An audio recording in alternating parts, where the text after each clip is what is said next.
কেন জরিমানা করা হচ্ছে? আপনার নাম যে লিখলো আমার খাতার মধ্যে, আপনার অপরাধ থেকে সেটা বলছেন। আগে একদিন বলি গেছেন তাই আমার কি আপনার আগে একদিন আপনাকে কি করতে বলছেন?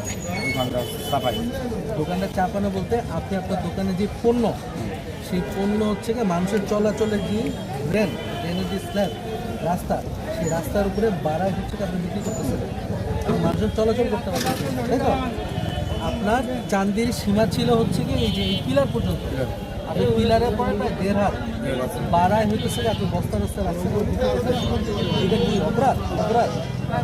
এই বিষয়ে আজকাল 2 সপ্তাহ আগে ইউনো স্যার, আমি, পৌরসভার লোকজন, আমাদের ওসি সাহেব সবাই সেখানে সাবধান করে দিয়েছিল কিনা, কিন্তু আপনি কি সরেছেন? অপরাধ ছিল। এবং সেই জন্য আপনাকে স্থানীয় সরকারের যে পৌরসভা আইন 2009, সেই 2009-এর 109 ধারা অনুযায়ী খুবই সামান্য একটা জরিমানা 2,000 টাকা করা হচ্ছে।